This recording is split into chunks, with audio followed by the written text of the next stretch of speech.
और मैं यहाँ पे एक चीज और ऐड करूंगा, सिर्फ माइंड में नहीं बॉडी में भी जंग लगने लग जाता है।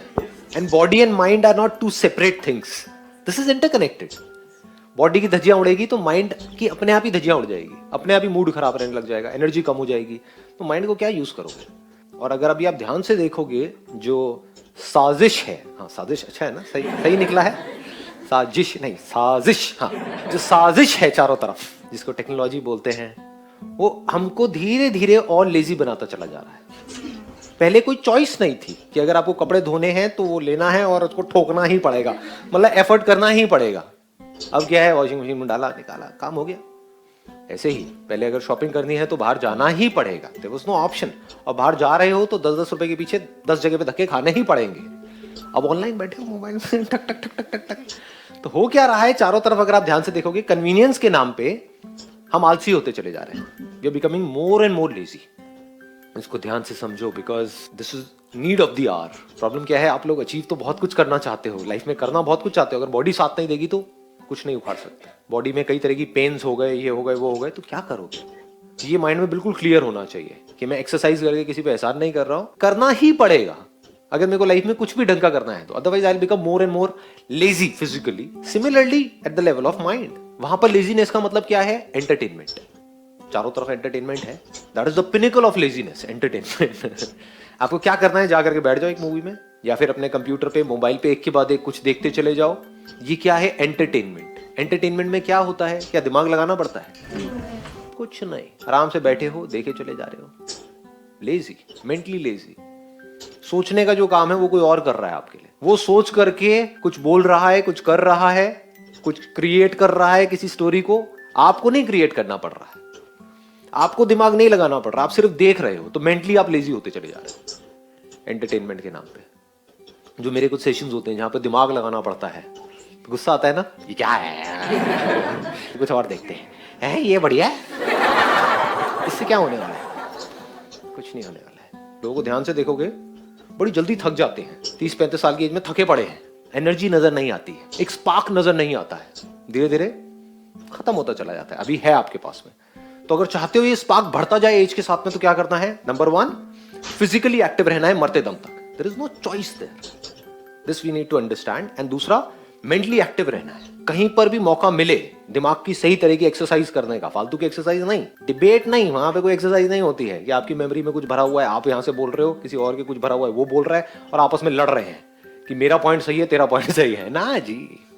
वो कोई माइंड की एक्सरसाइज है, बेकार है। माइंड की एक्सरसाइज मतलब एक प्रॉब्लम है, उसका सोल्यूशन निकालना है, that solution has to be full proof, तभी उसको सोल्यूशन कहेंगे। तो अगर इस तरह से आप अपने माइंड को तैयार कर दो, तो आप कोई भी काम कर रहे हो या लाइफ में कोई भी प्रॉब्लम आई तो आपका माइंड ऐसा होगा, एक सेकंड में सोल्यूशन निकल के आएगा। लोग स्टक हुए पड़े होंगे छोटी छोटी प्रॉब्लम्स में, आपके सामने बड़ी से बड़ी भी प्रॉब्लम्स आएंगी तो ऐसे आप सोल्यूशन निकाल जाओगे। माइंड को आपने ऐसे तैयार कर दिया ना शुरू से ही। तो जो आपको अपना दोस्त लग रहा है वो एक्चुअल में आपका दुश्मन है। This entertainment industry is not your friend, it's your big enemy. अगर थोड़ा सा भी जितना होना चाहिए उससे ज्यादा हो जाए, मैं नहीं कह रहा एंटरटेनमेंट बुरा है, हाँ थोड़ा बहुत ठीक है, दिन में आधा एक घंटा, बट द पॉइंट इज अगर इससे हम एडिक्ट हो जाएं तो ये बहुत ही खतरनाक चीज है। और ये भी समझ आना चाहिए, अगर ये दुश्मन है तो दोस्त क्या है, ये हमको पता होना चाहिए कि अगर हमारी लाइफ में कोई प्रॉब्लम है, उस प्रॉब्लम को डीपली समझना और उसका सोल्यूशन निकालना, ये जो इंटेलिजेंस आपके अंदर है, सबके अंदर होती है ना ये इंटेलिजेंस, ये आपका दोस्त है। लेकिन हम एक्चुअल में क्या करते हैं, अपनी जो प्रॉब्लम्स है वहां से भागते रहते हैं, करते हैं नहीं करते।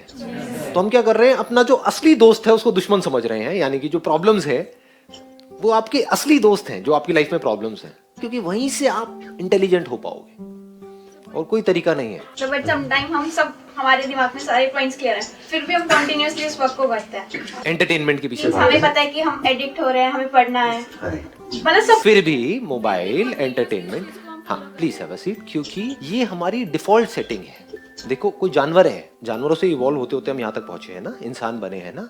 कोई जानवर है, उसको एफर्ट ना करना पड़े, घर में कोई पालतू कुत्ता है, उसको एफर्ट ना करना पड़े अपना खाने के लिए, तो वो क्या एफर्ट करेगा, उसको पता हो कि दिन में इतनी बार आपको यहाँ पर बैठे बैठे सब कुछ मिल जाएगा, तो क्या बढ़िया है, मुझे क्या जरूरत है कुछ भी करने की। लेकिन अगर उसको पता हो कि बिना एफर्ट के मुझे नहीं मिलेगा, तो वो एफर्ट करेगा ही करेगा, जब भूखा होगा तो भागेगा। तो हो क्या रहा है, अब बिना किसी एफर्ट के हमको सब कुछ मिल गया है, पूरी की पूरी दुनिया हमारे हाथ में है, तो बिना कुछ करे ही हमको एंटरटेनमेंट भी मिल रहा है। एंटरटेनमेंट मतलब मजा आ रहा है, तो हम एडिक्ट हो गए। अब हमें क्या करना होगा, जो हमारा बेसिक नेचर है, जो हमारी डिफॉल्ट सेटिंग है, उसके अगेंस्ट जाना पड़ेगा अगर बचना है तो। डिफॉल्ट सेटिंग ये नहीं है कि एफर्ट करते रहो, डिफॉल्ट सेटिंग ये नहीं है कि एक्सरसाइज करते रहो, तो डिफॉल्ट सेटिंग को ही चेंज करना पड़ेगा। वो तभी हो सकता है जब पहले आपको ये बिल्कुल क्लियरली डिफाइन कर लो अपनी लाइफ में कि हाँ, this is my real friend and this is my real enemy. Effort is my real friend, और एफर्ट के साथ में अगर स्मार्ट वर्क को भी जोड़ दिया जाए, वर्क के साथ में स्मार्ट वर्क को भी जोड़ दिया जाए, smartness is related to mind. समझ गए कि आप कितने स्मार्ट हो। इसको मैं और ज्यादा डीपली टच नहीं करूंगा, बट पकड़ लिया है ना, अपने पॉइंट पकड़ लिया है ना। हाँ, तो इन दोनों लेवल पे काम करते रहना है मरते दम तक, इसको कभी भी छोड़ना नहीं है। नहीं किया तो क्या होगा, जंग लग जाएगा, बस सो सिंपल। और ये जो ट्रैप्स हैं उससे बच के रहना है। जैसे एक साइकिल के लिए जो जंग लगता है वो किसकी वजह से लगता है, पानी की वजह से लगता है ना। जो लगता है कि वो साइकिल को साफ कर रही है, लेकिन साफ करने के बाद अगर आपने चलाई नहीं तो जंग लग जाएगा। ऐसे ही एंटरटेनमेंट है, कुछ देर के लिए आपको लगता है कि मेरे को वो रिलैक्स कर रहा है एंटरटेनमेंट, लेकिन जितनी जरूरत है उतना ही आपने एंटरटेनमेंट लिया, और फिर अगर अपनी गाड़ी को नहीं चलाया, साइकिल को नहीं चलाया, तो जंग लग जाएगी आपके अंदर।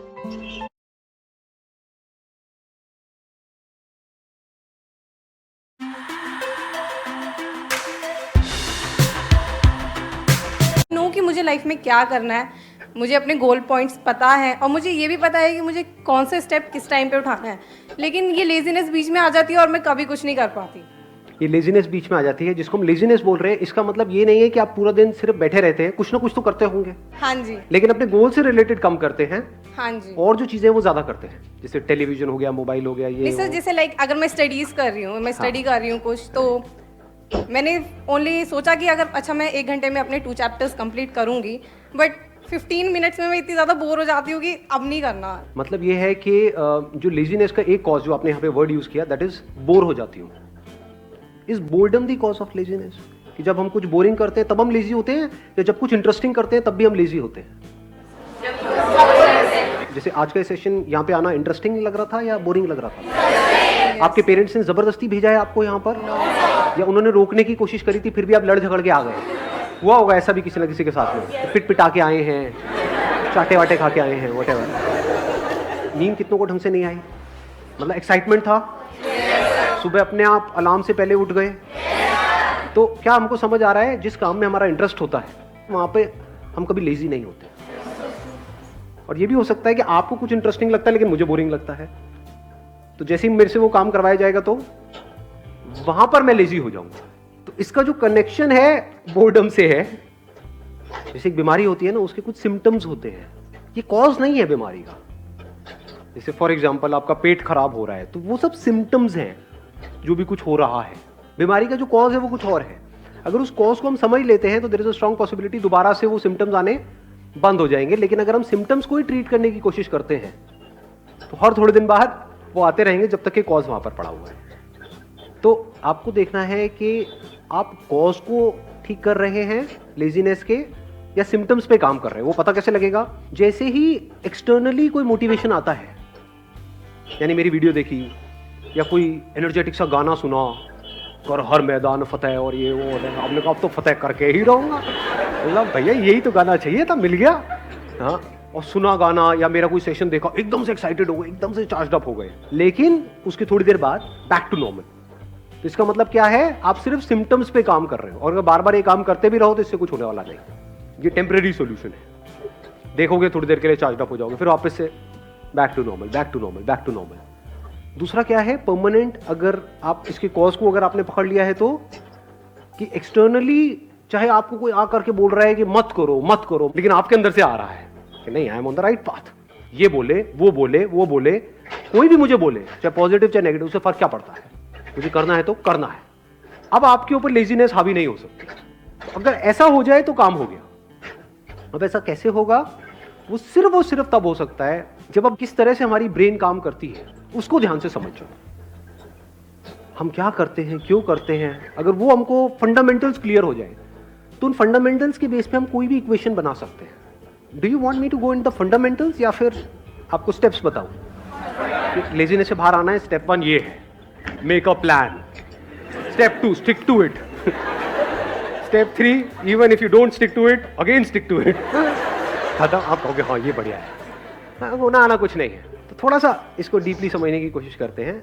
हमारी ब्रेन, आपकी ब्रेन नहीं, मेरी ब्रेन नहीं, हमारी ब्रेन इसी तरह से काम करती है, based upon pleasure, seeking pleasure and avoiding pain. क्या हम सुबह से रात तक जो भी कुछ करते हैं ऐसे ही नहीं करते हैं?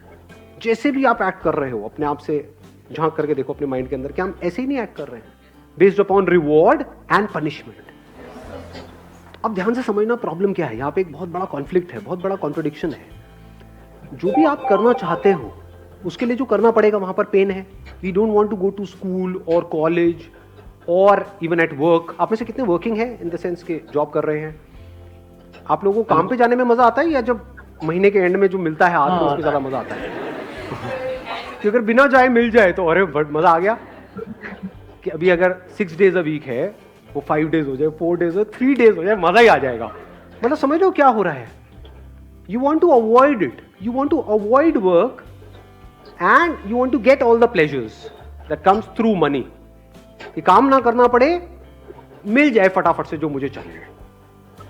तो अभी कॉन्फ्लिक्ट क्या है यहाँ पर? बहुत बड़ा कॉन्फ्लिक्ट है कि जो भी आप करने वाले हो उसका रिजल्ट आएगा बहुत बाद में, और ये भी श्योरिटी नहीं है कि रिजल्ट आएगा या नहीं आएगा। फॉर एग्जाम्पल किसी एंट्रेंस की आप तैयारी कर रहे हो, ये भी श्योरिटी नहीं है कि आप क्रैक कर पाओगे या नहीं कर पाओगे, और अगर ये श्योरिटी भी है तो कितने साल बाद जाके उसका रिजल्ट आएगा? 2 साल, 3 साल, 5 साल। लेकिन अभी रात में पॉपकॉर्न लिया और टीवी देख रहे हो, वहां पे प्लेजर कितनी देर में आया? इमीडिएट आ रहा है। तो ब्रेन क्या करेगी? इमीडिएट की तरफ ही जाएगी। ये पूरी की पूरी जड़ है जो हमको पकड़ में आ रही है। तो अब इसका रास्ता क्या है, इसका सोल्यूशन क्या है? अब होता क्या है, एक मजेदार बात आपको बताऊं, हमारे पास गोल्स भी होते हैं, ड्रीम्स भी होते हैं, लेकिन तब भी हम पेटी प्लेजर्स में उलझ करके रह जाते हैं। करना कुछ चाहते हैं लेकिन करते कुछ और है, जिसका हमारे गोल से कोई कनेक्शन नहीं होता है। अपने गोल्स को पोस्टपोन, ऐसा क्यों होता है? क्योंकि गोल्स तो है हमारे पास, लेकिन वो गोल्स या वो ड्रीम्स उसमें एक्चुअल में कुछ है ही नहीं। मतलब उनको आप सपने तो बोल सकते हो, ड्रीम्स बोल सकते हो, क्योंकि ड्रीम्स किसके पास नहीं होते? सबके पास होते हैं। ड्रीम क्या है कि मैं अपने हाथ से एक रॉकेट बनाऊंगी, उसको मैं ना मार्च पे लेकर के जाऊंगी। कैसे बनाऊंगी? ये मेरे पास में एक कॉपी है, बस इसी के पेट फाड़ फाड़ के मैं बनाऊंगी। नहीं जा रहा, नहीं जाता, मैं नहीं कर रही, गंदा गेम है, मैं नहीं खेलती। संदीप सर क्या बोलते रहते हो आप अपने सेशन में? Everything is possible, everything. वो नहीं हुआ, मैंने किया, नहीं हुआ। तो कहने का मतलब है, हंस लो हंस लो। हाँ, फर्क समझ पा रहे हो मैं क्या कह रहा हूं? एक है ड्रीम, एक है विजन। विजन मतलब क्या कि मेरे को ये करना है, इससे पहले मुझे क्या करना पड़ेगा, मेरे को ये करना पड़ेगा, फिर ये करना पड़ेगा, फिर ये कोर्स, ये कोर्स। विजन को आप जितना क्लियरली देख सकते हो रियलिटी बनते हुए, और वो vision as good as real है आपके माइंड में, दुनिया के लिए नहीं है, हो सकता है आपके घर वालों के लिए भी नहीं है, but you know it for sure that I have a plan, a full proof plan. मैं कर जाऊंगा, मैं कर जाऊंगी, ये मेरी विजन है, इसको मुझे अचीव करना है इतने साल के, आई विल डू इट। तो वहां से ब्रेन में कुछ केमिकल्स रिलीज होने शुरू हो जाते हैं। जैसे कुछ खाते हैं जो हमको पसंद है तो कुछ केमिकल्स रिलीज होते हैं, डोपामिन रिलीज होता है। तो अभी प्रॉब्लम क्या है कि जो भी आपके ड्रीम्स हैं या गोल्स हैं उसके बारे में अगर आप सोचते भी हो, बोलने के लिए बोलते हो कि हाँ मेरा ये ड्रीम है, गोल है, लेकिन उसकी वजह से कुछ भी अंदर रिलीज नहीं होता है। क्योंकि अगर होता तो आप रोक ही नहीं सकते थे अपने आप को, तब तो डिस्ट्रैक्शन का टॉपिक ही क्लोज हो गया। क्योंकि जहां ज्यादा रिलीज होगा वहीं पर आप जाओगे। ब्रेन को जहां पर ज्यादा सेंसेशंस होंगी, जहां पर ज्यादा मजा आ रहा होगा, अपने आप ही आप वो काम करने लग जाओ। ऐसा ही नहीं हो रहा है सुबह से रात तक? जैसे कुछ वेबसाइट्स होंगी जहां पे आपको ज्यादा मजा आता है तो उन पे नहीं जाते, या उन पे जाते हो जहां पे कम। अब आया कुछ समझ में?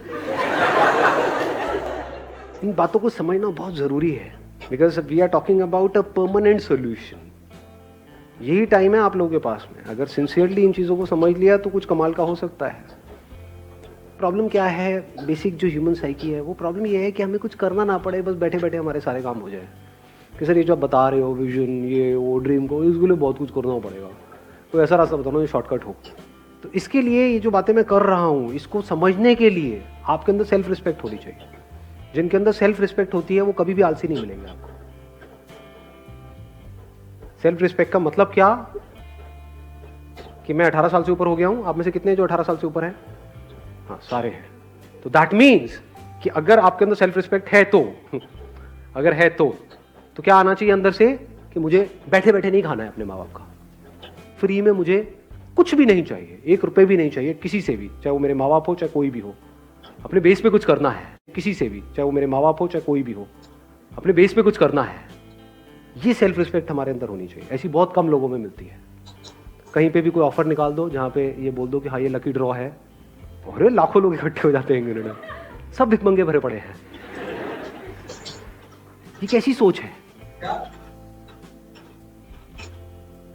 आपको अपनी एक किस्सा सुनाऊं, मतलब एक बार गोवा में एक कैसीनो है, तो मैं और मेरा दोस्त वहाँ पे खेलने गए। तो मेरा जुआ खेलने का सीधा सा उसूल है कि जुए में मैं चाहे जितना मर्जी जीत जाऊँ, मैं उसको अपने पास रखूंगा नहीं, मैं हार के ही उठूंगा। मैं पहले ही फिक्स कर लेता हूँ अपने माइंड में कि इतना मुझे हारना है। लोग खेलते हैं जीतने के लिए, मैं खेलता हूँ हारने के लिए। अब आप कहोगे हारने के लिए क्यों खेलते हो, पागल हो क्या? अरे खेलने में मजा आता है ना। जैसे हम मूवी देखने जाते हैं तो वहां से कुछ मिलता थोड़ी है मूवी देखने के बाद में। आपने 1000 रुपये खर्चा तो क्या मिला एंड में? मूवी देखने में मजा आया। ऐसे ही जुआ खेलने में मजा आता है कभी कभी, रोज नहीं। तो ये सोचो कि जुआरी बैठा हुआ है। तो रूल एक गेम होती है, वो पता है आप लोगों को? उसमें नंबर्स होते हैं बहुत सारे, उसमें नंबर्स पे पैसा लगाना होता है। तो खेल रहे, पहले दिन खेले, वहाँ से मैंने शुरू किया था 2000 रुपये से, जीतते जीतते 20-25 हज़ार रुपये हो गए। अगले दिन फिर खेले, और वो दोस्त मेरा दूसरा जो साथ में था वो हारे जा रहा, रोज जा रहा, उसमें पूरा दिन ही खराब। मतलब मैं क्या यार, मैं 15,000 रुपये डाउन हो गया, ये हो गया, मतलब ये हालत चल रही है उसकी। मैं यहाँ पे जीत के भी खुश नहीं, मैं वो खेलने में मजा आ रहा। अच्छा अब ऐसा होगा चलिए यहाँ लगाता हुआ करते करते 75-80 हज़ार रुपये मैं जीत चुका था 2000 रुपये से। तो वहाँ पे जितने प्रोफेशनल जुआरी बैठे होते हैं कैसीनोज में, आप अगर कभी गए हो तो आपको पता होगा, जिनका रोज का होता है, मतलब उनकी शक्ल से पता लग रहा था घर बार सब बिक चुका है। मेरे को आ करके नहीं छोड़ा, भाई उड़ जाओ, मैं उड़ जाओ, मैंने भी ये गलती करती है। मैंने कहा क्या मतलब, क्या उड़ जा, मतलब मैं जीत के चला जाऊँ? ये जुआरी कैसे बनते हैं? जीत करके बनते हैं, हार करके बनते हैं? कोई भिखारी कैसे बनता है? जब उसको भीख मिलती है तब बनता है भिखारी, या भीख नहीं मिलती है तब बनता है? जिसको नहीं मिलेगी, उसने कोशिश करी भीख मांगने की, उसको मिली ही नहीं, वो कहेगा नहीं भिखारी बनती मिलने है ही नहीं। जिसको मिल गई वो भिखारी है, जो जीत गया वो जुआरी है। तो ये बेसिक से फंडे हैं लाइफ के। तो मेरा फंडा क्या है कि चाहे जितना मर्जी हो जाए, तो 75-80 हज़ार रुपये कैसीनो के भी बंदे वो सब एक्साइटेड हुए पड़े कि अगर मैंने ये लगा दिया एक नंबर पे तो उसका 35 गुना या 36 गुना हो जाता है। तो उनकी भी एक लिमिट होती है कैसीनो की। तो सबकी हवा टाइट थी, क्योंकि मैं पागलों की तरह खेल रहा था, क्योंकि मेरे को जीतना ही नहीं था, मैं तो हारने के लिए खेल रहा था ना। समझ लो, और लोग जीतने के लिए खेलते हैं, हारने से उनकी फटती है, मेरा ऐसा कुछ था ही नहीं। वहां पे मैंने क्या किया, वो पूरा का पूरा पैसा यानी 70-80 हज़ार रुपये एक नंबर पे लगाया और उठ गया वहां से। उस नंबर की आने की प्रोबेबिलिटी क्या थी? 1:35। तो सारे मेरे को नहीं इसमें से कुछ तो रख ले, चल होटल का खर्चा ही निकल जाएगा। क्या पागल है क्या? होटल का खर्चा, मैं जुए के पैसे से होटल का खर्चा निकालूंगा? जुआरी हूँ क्या? तो वहां पे रखा और मैं उठ करके बाहर चला गया। बाद में दोस्त ने आकर के बता दिया मुझे कि नहीं आया। और अगर वो आ जाता तो 70,000 × 35 करना कितना हुआ? 25-30 लाख रुपए हुआ मेरे ख्याल में। हाँ, तो उतना कैसीनो को मुझे देना पड़ता। तो आप समझ सकते हो कि कैसीनो की क्या हालत हुई। सोचा अगर वो नंबर आ जाता तो 25-30 लाख रुपए उस कैसीनो को देना पड़ता। लेकिन अगर वो 25 लाख भी आया था तब भी मैंने वहीं पे टेबल पे छोड़ देना था। चाहिए ही नहीं, मतलब ही नहीं। इसको क्या बोलते हैं? Self respect. When I was getting married to my wife, अभी I'm not too sure ये बातें बतानी चाहिए नहीं, बट तो हाँ बता दो आप, तो हर चीज़ बता दो सर, कुछ भी बता दो, आपका क्या जाएगा? आप तो अपने घर, मेरी वोट लग जाएगी एनी हाउ। तो बट इतनी कोई बड़ी बात नहीं है, छोटी सी बात है, तो बता देता हूँ। सच है तो उसमें बताने में क्या डर। When I was getting married to my wife, तो उस टाइम पे मेरे पास में एक सेकेंड हैंड मारुति एस्टीम थी। तो मेरे को उड़ती उड़ती खबर आई कि वो मेरे को होंडा सिटी देने का कुछ प्लान कर रहे हैं। अगले दिन मैं अपने ऑफिस में गया, जितनी भी मेरी सेविंग्स थी वो सारी निकाली मैंने यहाँ से वहाँ से करके, और फाइनेंस करा लिया एक होंडा सिटी। अगले दिन ही ले आया। मतलब मैं कहा आप दो किसको दोगे? लाइफ का फंडा सिंपल, किसी से भी 1 रुपये भी लेना नहीं है। मर जाऊंगा लेकिन अपनी सेल्फ रिस्पेक्ट पे कॉम्प्रोमाइज़ नहीं करूँगा। अब ऐसे बंदे जो डाउरी आज कहने के लिए इलीगल है इंडिया में, लेकिन आज भी बहुत लोग हैं जो खुल्लम खुल्ला ये सारे काम कर रहे हैं। अब उन बेशर्मों को, मतलब क्या ये सेशन उनके लिए है? सोचो अब वो बंदा आकर के पूछेगा सर मेरा आलस कैसे खत्म हो। अबे तू पहले दहेज देने के बारे में तो बंद कर सोचना। हाँ, बैठे बैठे फ्री का खाने के चक्कर में है, तूने किया क्या उसके लिए जो भी तुझे मिला। तो पहले आपको अपने आप से पूछना है, मैं क्या कर रहा हूँ यहाँ पे, स्क्रीनिंग कर रहा हूँ। अगर आपके अंदर सेल्फ रिस्पेक्ट है ही नहीं, यानी आपको फ्री में कहीं से कुछ मिल जाता है तो आप बड़े खुश हो जाते हो, जुए के पैसे से आप बड़े खुश हो जाते हो, दहेज के बारे में सोचते रहते हो सुबह से रात तक कि हाँ मेरे को कितना मिलेगा, मेरी मार्केट वैल्यू क्या है। अगर इस तरह की आपकी सोच है तो ये सेशन आपके लिए नहीं है। सो ये सेशन किन लोगों के लिए है, जिनके अंदर सेल्फ रिस्पेक्ट है। जब सेल्फ रिस्पेक्ट होती है तो फिर हम रास्ते ढूंढते हैं कि लूंगा तो नहीं किसी से भी 1 रुपये भी, तो अब कैसे, मतलब खुद को ही लायक बनाना पड़ेगा। तो वहां से लेजीनेस जड़ से खत्म होती है। क्योंकि मैंने आपको बताया ना, माइंड 2 तरह से काम करता है, एक है प्लेजर, सीकिंग प्लेजर, एक है अवॉइडिंग पेन। यानी कि अगर आप पूरे दिन ये सोचते रहो कि मुझे अपने किस पेन को अवॉइड करना है, और वो पेन जिसको आप अवॉइड करना चाहते हो वो पेन उससे बड़ा होना चाहिए जो पेन आपको हो रहा है वो काम करने में जो आपको करना पसंद नहीं है। आया ऊपर से गया। हाँ, पढ़ने में पेन होता है, लेकिन अगर नहीं पढ़े तो इस थॉट से अगर आपको पेन होने लग जाए कि अगर मैं नहीं पढ़ा तो मेरे जो माँ बाप हैं उनकी हालत बद से बदतर होने वाली है, ये सोच करके अगर आपको उससे ज्यादा पेन होता है जितना आपको पढ़ने में होता है तो अपने आप ही पढ़ने लग जाओगे। और दूसरी तरफ से मैंने क्या बोला है कि प्लेजर, यानी ऐसी सेंसेशन अंदर से रिलीज हो वो सोच करके विजन के बारे में जो उससे बड़ी हो, जो छोटी मोटी चीज़ों में, तो कामयाब हो जाओगे। और क्या कर सकते हो अगर इसको इंटेलिजेंटली यूज करना है तो, बोरिंग इंटरेस्टिंग का भी हमको फंडा समझ आया। तो अगर कोई काम बोरिंग है, अगर उसको इंटरेस्टिंग बनाना आ जाए आपको, या उसको इंटरेस्टिंग तरीके से करो तो भी काम हो गया। जैसे मेरे 11th में मैथ्स में बड़े अच्छे नंबर आए थे। मेरे स्कूल में ज़्यादातर बच्चे 11th में फेल हो गए थे मैथ्स में, मेरे बड़े बढ़िया नंबर आए थे। क्यों? क्योंकि हमारे जो मैथ्स के सर थे स्कूल में, उनसे मैं ट्यूशन पढ़ने जाता था, और एक भी ट्यूशन मैंने मिस नहीं करी, एक भी क्लास मिस नहीं करी। क्यों नहीं करी? नहीं इसलिए नहीं कि वो बहुत अच्छा पढ़ाते थे, अरे नहीं नहीं नहीं, क्योंकि आज जो मेरी बीवी है वो भी वहां पढ़ने जाती थी।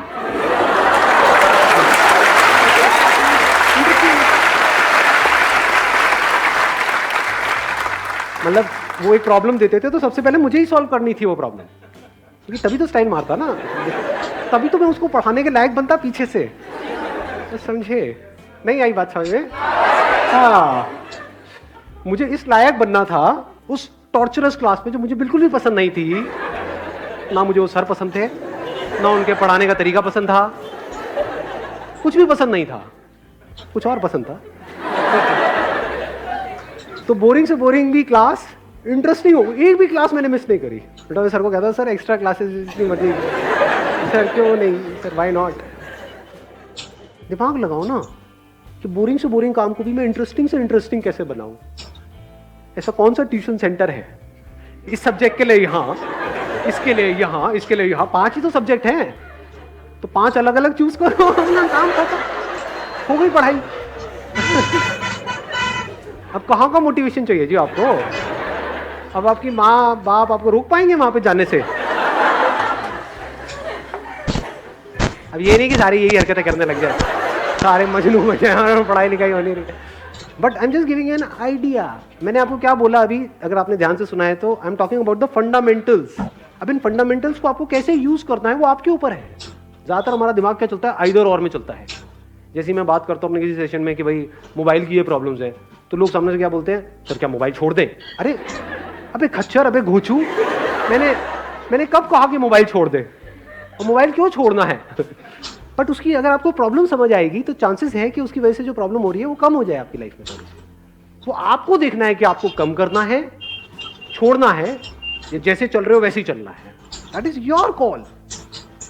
यानी जिस मंजिल तक आपको पहुंचना है, अगर वो मंजिल बिल्कुल क्लियर है माइंड में, and if you are really passionate about reaching there, वो मंजिल आपको साफ नजर आ रही है, तो रास्ता चाहे जितना मर्जी मुश्किल हो वो भी अच्छा हो जाता है।